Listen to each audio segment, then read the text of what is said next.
La diputada nacional, referente del Frente de Izquierda en la Argentina, Miriam Bregman. ¿Cómo estás? ¿Qué tal? Buenas tardes. Gracias por venir.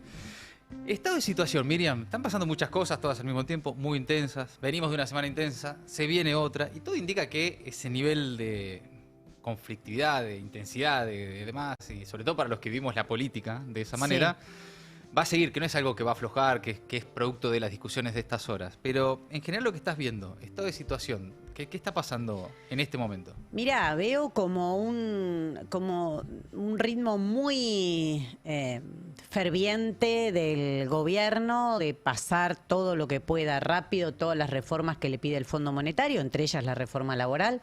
También eso es un pedido del Fondo Monetario. Y de las grandes patronales, por supuesto, que hace años que querían una reforma como esta. Y por el otro lado, me parece que hay que pensar en qué país tiene que aplicar todas esas medidas, porque a veces nos podemos confundir y pensar que porque logra, a fuerza de compra de votos, de traidores o de lo que sea, una cierta mayoría en el Congreso, eso indica que Milei está más fuerte.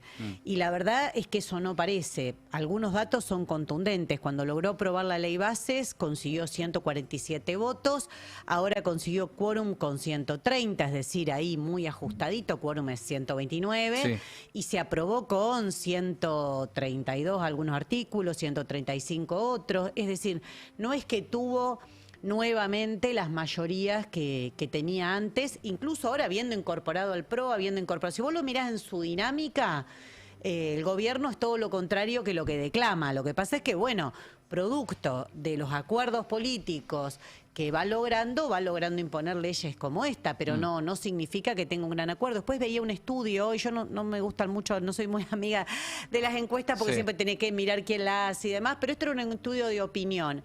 Entre la mitad de los votantes de Milei decía, la mitad, cosa que me parece mucho, pero ponele que se lo concedo, la mitad de los que votaron a Milei están de acuerdo con la reforma laboral.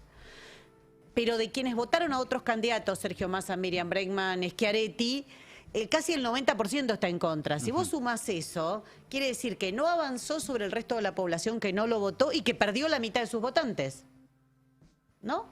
Entonces es muy distinto cuando vos empezás a desmenuzar la sociedad, dónde tiene que aplicar esas reformas que está consiguiendo tan rápido, que es lo que ves por arriba en el Congreso, que parece apabullante, porque no solo la reforma laboral, venimos de la baja de la edad de punibilidad, una ley terrible, terrible, increíble. Y se vienen ahora, está la discusión por la ley de glaciares, bueno, se viene la apertura de sesiones, me parece que se viene también una nueva reforma penal, etcétera. Digo, va evidentemente en la actitud, vos ves un gobierno que dice es ahora y vamos por todo a fondo. Vos no ves que eso tenga representación en el resto de las variables que se observan en la política. No ves a ese gobierno diciendo es ahora, es con todos. Es que no nada lo indica, empezando por las propias elecciones. Ganó porque le fue peor al resto, pero si vos te fijás, perdió entre el balotaje del 23 y octubre del 25 casi 16 puntos, es un montón. Y si desagregás, lo perdió entre la juventud, entre los pibes más jóvenes y demás que se habían entusiasmado, le habían creído a Milei que podía representar un poco de esa rebeldía que fingía, y bueno, y es un gobierno ultraconservador, neoliberal, así que me parece que ahí hay una discusión profunda que hay que hacer, porque si no se lucha más, no es un problema que no haya acompañamiento, ¿viste? Porque enseguida empiezan la gente, yo ya escucho a la gente y me empieza a picar todo, porque vos decís, tanto la gente, si la CGT llamó un paro tardío, mal llamado, sin movilización, a desgano, con todo el mundo sabiendo que ya había arreglado su caja más importante, es decir, las peores condiciones, igual el paro fue contundente, fue un manifiesto político contundente el paro. Y la gente cuando para arriesga mucho, ¿no? Y no fue solo acá. Yo ese día me acuerdo, estábamos en sesión y hablé con compañeros de Jujuy, bueno, de Rosario, de Córdoba, y en todos lados era un paro muy importante. Es decir, el paro tuvo una respuesta política, lo que le faltó es una estrategia, porque bueno, la CGT no tiene ninguna estrategia de derrotar a Milei, sino todo lo contrario, dejarlo que haga el ajuste lo más tranquilo posible. Ahora, vos ves, porque una de las discusiones de los últimos días es cómo se enfrenta este gobierno, ¿no? Es una discusión que se está dando en el sindicalismo, es otra discusión que se está dando en el peronismo, ¿no? Con sus distintas interpretaciones y distintas posiciones. ¿Cómo pero no se lo enfrenta? También se discute bueno, mucho. por eso, pero exactamente. Más que cómo se lo enfrenta, cómo no se lo enfrenta. Pero hay un atajo que encuentran los que no quieren enfrentar, que es, bueno, la gente pide, o la gente quiere, o es la época, o no podemos ir nosotros en contra de... la voluntad popular, etcétera. ¿Qué observás en eso? ¿Cómo es hoy esa discusión de, bueno, lo que está dado, ¿no? Y lo que también, más allá de las limitaciones, los obstáculos y demás, puede cambiar? ¿Qué Me ves parece ahí? una chantada absoluta, por todo lo que te dije, empezando por todos los datos que te di, que nada indica que Milei haya conquistado o avanzado sobre otros espacios políticos, sino más bien que perdió de lo propio. Por eso llega a un acuerdo con el PRO y demás también para las elecciones, que perdió de lo propio y lo que se está vendiendo paso a paso es la dirigencia política. Entonces, vos no podés culpar de la dirigencia política lo que hace la sociedad. Y esto se ve muy categórico porque muchos candidatos en las últimas elecciones de octubre decían, bueno, vótenme a mí porque así tenemos un bloque. Acá en la Ciudad de Buenos Aires yo lo viví de una manera espantosa, con ataques insólitos de gente que nunca me hubiese imaginado, diciendo, no, hay que votar al peronismo porque si nos votan a nosotros vamos a tener un bloque más fuerte y teniendo un bloque más fuerte vamos a enfrentar mejor a Milei. Bueno, es un escándalo lo que pasó. Porque los votos fueron usados para aumentar el precio de los que se venden. Pero no es que te enteraste después de octubre que eran unos vendidos. Ya se habían vendido antes, los santificaron para las elecciones y se vuelven a vender. Los de Tucumán, los de Catamarca, los de Salta. Es escandaloso. Es escandaloso. El otro día un diputado de Salta dijo, yo sé que el plan de Milei está fracasando, pero bueno, voy a votar igual. ¿Cómo que está fracasando? Esos fracasos no son una estadística o un cuadrito en la tele donde mostrás cuántos votos suben o bajan. Es la gente la que paga con su bolsillo, la que paga con la pérdida de puestos de trabajo, con las condiciones, con el aumento de los alimentos, el aumento de la carne, todo lo que estamos viendo estos días. Entonces, juegan de una manera muy jodida, muy jodida. Entonces, que no culpen a nadie. Pero vos ves voluntad de resistir, de luchar, ves que hay, más allá de que signifique para algunos un atajo y una excusa, ves que existe, que hay, que está pasando ¿Y por algo? qué el paro fue tan contundente, si no? Cuando arriesgas mucho parando, ¿eh? No es, viste, un paro donde vos parás y no pasa nada y la patronal te dice, qué bien, usted no vino. No, y más en este contexto, Más en este esta contexto, discusión. con la desocupación creciente, con el trabajo precarizado creciente, que alguien diga, no, che, yo paro porque me la tengo que jugar por mi puesto de trabajo, por mis hijos para que no tienen derecho, que se reciben y no consiguen laburo, que van a la escuela y no dan más, etcétera, etcétera. Bueno, y que aún así, por eso, la responsabilidad de la dirigencia política tradicional, las responsabilidades de la CGT, de las centrales sindicales, es escandalosa como pocas veces se vio, Entonces, cada vez que pasa eso, empiezan a buscar culpables. Yo esto ya lo vi muchas veces, entonces empezamos con el culpable, a ver quién es el culpable de esto. Bueno, ¿dónde están? ¿Dónde está Sergio Massa, que sacó el 40% de los votos? No lo viste en ningún lado. El tipo se fue a laburar un fondo buitre. O sea, son cosas... Y el otro día diputados de su espacio votaron la baja de la edad de punibilidad para culpar a los pibes más empobrecidos, que son los responsables de lo que pasa en la Argentina. Bueno, casi hacen cada cosa, pero hay que hacerse responsable de lo que está pasando. Entonces no se puede culpar a la sociedad, y creo que ejemplos de ganas de luchar tenemos todo el tiempo. Lo tuvimos con las universidades, lo tenemos las mujeres, todo el tiempo vos tenés ejemplo que cuando hay convocatoria, pero a lo sumo moviliza un sector del sindicalismo y a las 3 de la tarde se van de la plaza. Bueno, las mujeres cuando tuvimos que garantizar el derecho a aborto nos quedamos toda la noche, ¿viste, chicos? Ustedes también podrían hacer un esfuercito, ¿no? ¿Y a qué atribuís esa subordinación de gran parte del sistema político? Porque en algunos casos está la subordinación total y, bueno, y los negocios y los acuerdos y lo que se ha visto a plena luz del día en los últimos días, pero también hay otro sector que está como con cierta impotencia, ¿no? Intenta y vos ves que no se logra, y también están los resignados, ¿no? Los que dicen, bueno, ya está, esto es así y habrá que esperar. Y están obviamente los que luchan, ¿no? Esos también están. Pero ¿a qué atribuís que un sector tan importante del sistema político, mediático, empresarial, sindical en general, esté tan cómodo con este estado de situación?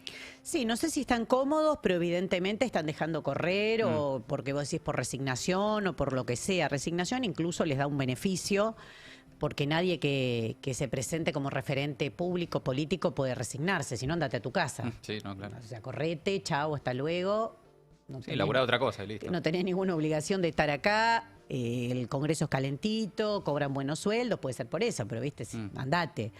Entonces, es una decisión política que Milei siga avanzando. Eso no se puede tampoco ahí confundir responsabilidades. Yo creo que si lo mirás más globalmente, hay una situación del sistema mundial, del imperialismo, la posición que tiene Estados Unidos y demás, que no permite ya esas referencias tibias, discursivas y demás. Hay una derecha o ultraderecha arrolladora que se comió a la derecha tradicional, lo vemos en Argentina, pero se ve en otros países como el propio Estados Unidos, se comen a la derecha tradicional, se comen a espacios de centro derecha, lo estamos viendo también en el Congreso, la gente de, no sé, Puyaro de Santa Fe dando quórum, viste, gente que se ubica en algunos temas no tan a la ultraderecha, pero lo ves avanzando, cómo se van comiendo espacios, y por el otro lado o generás una fuerza potente basada en la lucha de clases, basada en las peleas de la clase trabajadora, basada en las peleas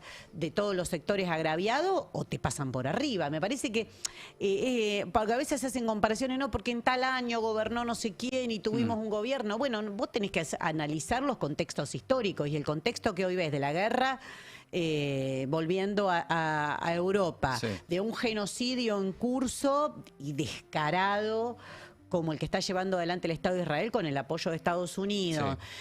Son muchos fenómenos políticos, y por el otro lado ves que para parar a la ultraderecha se necesitan respuestas muy contundentes. Yo no me canso de repetir lo de Minneapolis, porque es como el ejemplo desde abajo, construido desde la calle, con una sociedad que dijo: nosotros no vamos a aceptar a estos terribles ultraderechistas, estas políticas fascistas, porque verdaderamente contra los migrantes tiene políticas fascistas, ¿no? De señalarlos, marcarlos, perseguirlos, llevarlos a centro de detención, tenerlos por horas incomunicados, separar a la familia. No sé cómo le querés poner a eso, pero no hay muchos calificativos más para eso.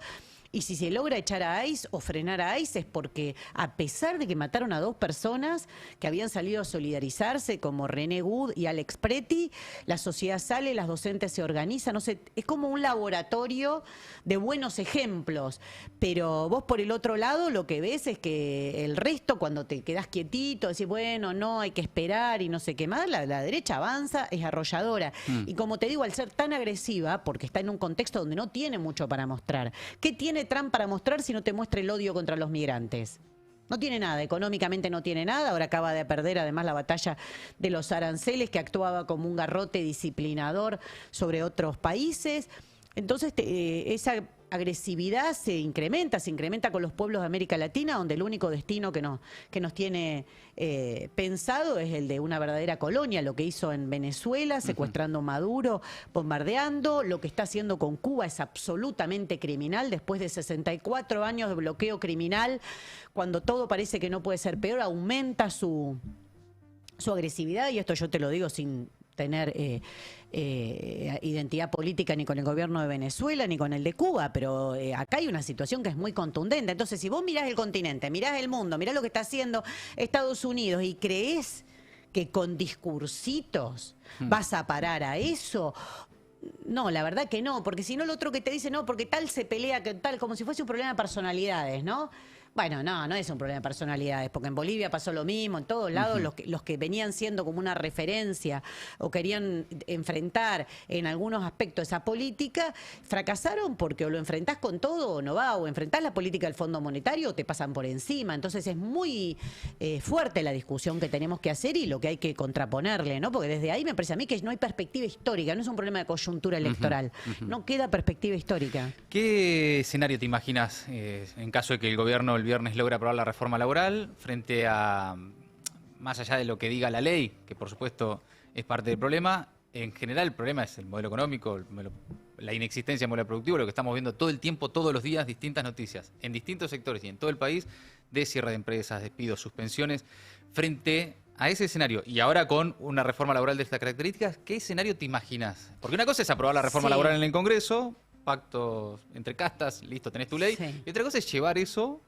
a la práctica, a la vida real, donde imagino que en algunos casos, no en todos, pero en algunos casos mínimamente habrá tensiones. ¿Qué ves? Mira, primero que la CGT ya dejó pasar, y las centrales sindicales en general dejaron pasar la la CTA también, dejaron pasar el gran tema que era frenarla en diputados. Ahora lo que se vota en senadores es por cuál versión de la reforma laboral sale. Con el 44 ese. O no. O no, claro. Claro, es grave. O sea, lo que habría que impedir es que se trate en el Senado. O sea, es una lucha ahora muy dura, muy importante, que me parece que hay que darla. O sea, yo no abandono ninguna pelea sin darla, porque incluso con un gran paro de la clase trabajadora, con movilización, donde verdaderamente hasta se les complica sesionar, producto del paro, creo que, bueno, y no la podrían tratar el viernes. O sea, la clase trabajadora tiene maneras. Lo vimos en Italia con el bloqueamos todo de la clase trabajadora italiana, con 2 millones de personas en la calle. Te aseguro que no sé qué senador se anima a levantar la manito con eso. Y yo creo que lo podemos hacer. Creo que lo podemos hacer si se convoca, si se organiza. Pero bueno, han dejado pasar esa oportunidad. Cada vez se pone más difícil desde ese punto de vista. Entonces, la etapa que sigue, a pesar que, como te digo, me parece que la pelea hay que darla, porque Sí. no es lo mismo la tranquilidad o no con la que logren aprobar eso. La etapa, lo que viene es en qué sociedad tienen que aplicar esa reforma. En qué sociedad. Y es una sociedad donde lo único que funciona bien es la bicicleta financiera, el carry trade y los negocios de Caputo y sus amigos. La verdad que no tienen mucho para mostrar. Si vos te vas como te decía al principio, del efecto discursivo y arrollador de cómo ellos mismos se muestran, ¿qué tiene para mostrar el gobierno? Ni siquiera la inflación, porque se descubrió que estaban dibujando los números, que había una trampa en cómo que estaban analizando de una manera para que le den bien los números que no eran tales. Hay aumentos de tarifas, vienen nuevos aumentos, están disparándose los alimentos. En el conurbano 6%, es una locura el aumento de alimentos. Y además, el que diga que no aumentó, que aumentó solo un 2%, es porque no fue al supermercado. Porque si fuiste al supermercado las últimas semanas, la verdad que lo que se ve es vertiginoso. Y bueno, creo que la carne, ni hablar, otros alimentos que son de consumo básico. El transporte, en los Argentina. servicios este año. Transporte, sí. servicio. Entonces, ¿sobre qué sociedad, sobre qué clase trabajadora, sobre qué pueblo trabajador va a aplicar esa reforma? No es lo mismo decir, bueno, te voy a ajustar en derechos cuando la gente tiene resto y todavía tiene algo para sostenerse, que cuando ya venís de un ajuste de 2 años y pico, de una caída que obviamente no empezó con el gobierno de Milei, pero que este gobierno profundizó de manera vertiginosa, y que ahora sobre eso viene esta política. Entonces, una cosa es decir te van a fragmentar vacaciones, otra cosa es que te vayas a tomar las vacaciones cuando podés, como todos los años, y te digan, no, este año a usted le toca en junio. Otra cosa es que vos te digan, bueno, che, me voy porque llegó la hora, como todos los días, de ir a buscar a los pibes a la escuela. No, banco de horas. Usted se queda porque hoy quiero que se quede hasta las 10 de la noche. Y mañana quédese tranquilo que se va antes.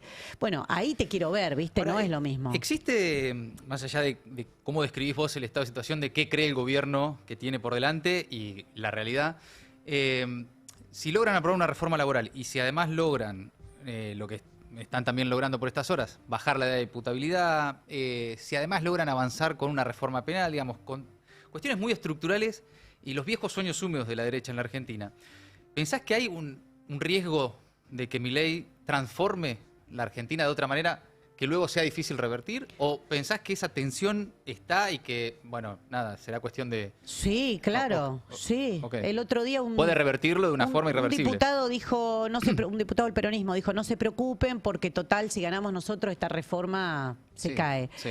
Y la verdad es que, mira, hace unos días hicimos porque son reformas muy estructurales, la reforma laboral, la penal. Exacto. ¿No? Sí. Hicimos una audiencia con la Asociación de Abogados Laboralistas de América Latina y se conectaron de un montón de países de América Latina, desde Francia, desde Brasil. La verdad que estuvo buenísima, desde el Estado español. Y además de los que mandaron opiniones y demás. Y una de las cosas que me llamó mucho la atención es que quienes hablaban de Brasil destacaban una reforma parecida a esta que hizo Temer después del golpe de Estado contra Dilma Rousseff, y decían, ojo, porque Temer metió esta reforma y al día de hoy no se pudo modificar eso. Está gobernando Lula, todo lo que quieras, pero estas reformas, una vez que las clases dominantes consiguen posiciones, ellos también las defienden, sí, las claro. defienden mucho. Tienen sus herramientas para defenderlas. Tienen su herramienta para defenderla. Entonces no es lo mismo si vos decís, bueno, listo, ya está, esperemos 2 años, nos quedamos tranquilos, porque en 2 años por ahí ganamos las elecciones, y para ganar las elecciones, y empiezan de nuevo, no, vamos a tener que hacer un acuerdo, acuerdo con Jaldo, con todos los que están traicionando porque si no, no ganamos. Bueno, es como el cuento de nunca acabar y estamos cada vez más abajo. O sea, lo que estamos viviendo ahora tiene responsables. A mí no me vengan con pasar el cuentito, viste, bueno, sí, ya está. No, que hay responsables. Hay responsables de este personal político sentado ahí votando esas leyes infames. No es una casualidad. No es una casualidad. Una diputada lloraba porque tenía que votar derogar el estatuto del periodista. Vos decís, pero ¿cómo puede ser? ¿Cómo te da la cara de llorar? Llorar vamos a llorar nosotros, porque derogar el estatuto del periodista es menos derecho de información. O sea, no es un problema solamente laboral. Es un problema, como decís vos, de reestructurar la sociedad sobre otras bases. Entonces, la ultraderecha pega, los compra, los arregla. Todo después me decía, bueno, yo no se puede en algún momento. Mirá, muchas de las normas que metió la dictadura, que se van a cumplir 50 años, y una de las primeras reformas que hizo fue de la ley de contrato de trabajo, muchas de esas cosas, no sé, el término de prescripción para iniciar una demanda, nunca más se volvieron atrás. Nunca más, ¿eh? Quedan la ley de identidad financiera. La ley de identidad financiera, yo te decía de la ley de contrato de trabajo, laboral, pero la ley de identidad financiera ni hablar, es una que sí, hay que meterla de nuevo en el debate público. Entonces, ojo, porque viste, si no el 24 de marzo parece un hecho conmemorativo, no es conmemorativo. Las posiciones conquistadas por la clase dominante, por los sectores del poder que tienen el poder fáctico, si vos no las peleás en el momento oportuno, después es muy difícil volverlas atrás. Bueno, hoy estamos en un punto de inflexión de eso que tenemos que pensar entonces qué tenemos que hacer frente a eso. Cuando nosotros decimos que recuperar los sindicatos, tienen que ser herramienta de lucha, la izquierda, ¿cómo? Y si los sindicatos hubiesen todos puesto a la disposición de esto, ¿hubiese sido lo mismo con las poderosas organizaciones que tiene nuestro país? Es un país altamente sindicalizado, altamente organizado y por eso todo un capítulo de la reforma laboral es para atacar la organización de base. Desarticular eso, claro. Claro. Miriam, sucede cada tanto, es medio cíclico, que hay un sector del votante peronista o del amplio mundo del peronismo, ¿no? Porque también hoy eso está bastante en una crisis identitaria muy profunda, que dice... qué grande la rusa Bregman, eso es lo que yo quiero para mis peronistas, ¿viste? Y empiezan ahí como con una conversación en la que saltan otro y dicen, bueno, no te trosquies, ¿no? ¿Viste? Ese tipo de discusiones, a veces muy de Twitter, muy de redes, pero que es parte de la dinámica del que busca referencias también, que buscan referencias que luchen y sobre todo en un momento así. ¿Cómo tomás vos eso? O esa discusión, o eso que te llega, o eso de, rusa. Mirá, estos días con un poco de vértigo, te diría, porque es muy grande, sinceramente, lo pueden ver, por eso lo digo, no es ninguna arrogancia, porque lo puede ver cualquiera en las redes. Pero es que te lo pregunto porque lo estoy viendo, pasan redes. Sí, no, y en la calle, y en todos lados, hay un agradecimiento muy grande por la pelea que estamos dando, porque dijimos que no íbamos a transar ni un tantito así con este gobierno y lo estamos haciendo, y todo el mundo te dice, no aflojes, dales con todo. Entonces vos ves que hay unas ganas de ir para adelante y son esos compromisos que nacen en la lucha, en las peleas compartidas, que son muy fuertes, ¿no? No es lo mismo, ¿viste? El apoyo en una red social solamente, que cuando la gente te ve, que estás en una represión, que estás cuando cierra una fábrica como FATE, que estás... Bueno, ahí hay algo que se construye y creo que es un momento de abrir un diálogo en serio, de abrir un diálogo en serio. Yo no quiero discutir votos, quiero discutir qué hacemos, para salir de acá, qué herramientas necesitamos. Por eso te digo, hay un ciclo político, histórico del peronismo, que es el que lo llevó en esa encrucijada. No es que son casualidades, Scioli, Alberto Fernández, Massa. Son las caras que se eligen para una determinada orientación política. Entonces, vos podés pensar que son malas decisiones o que es una orientación política en este contexto mundial del que hablábamos antes. Y yo creo que al revés, que en este contexto mundial tener la utopía de que se puede volver a conciliar el capital y el trabajo, del 50-50 entre el capital y el trabajo, como en algún momento planteó el peronismo, bueno, la verdad que se muestra en el mundo entero bastante utópico, ¿no? Que lo que hay es una reacción y que del otro lado le tenés que oponer una fuerza muy, muy grande para enfrentarla. Entonces, creo que hay que pensar en serio que las peleas políticas no dadas, que las concesiones hechas a los sentidos comunes de la derecha, que la naturalización de genocidios, son cosas muy fuertes que van creando una conciencia social. Y bueno, nosotros nos ha tocado algunas veces en mayoría, otras veces en minoría en este tiempo acompañar todas esas peleas y por eso creo que hay que abrir una discusión muy grande de qué herramienta política también necesitamos, ¿no? Y Ahí, creo sí. que por ahí va la nueva discusión, ¿no? Ok.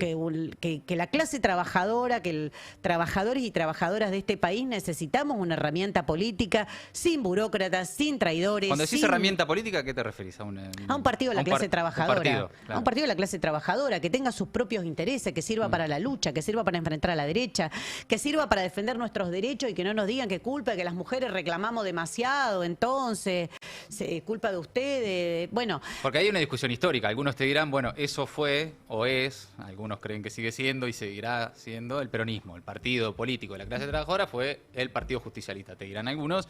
Más allá de las diferencias, los traidores y los obstáculos, sigue siendo, te dirán. ¿Qué pensás? Que las diferencias políticas que tienen, yo no veo que haya un problema de personalidad, de gente mala que se pelea y que el otro le dijo esto, que me parece que hay personalidades, obviamente las Sí, claro, personalidades obvio. influyen, Sí.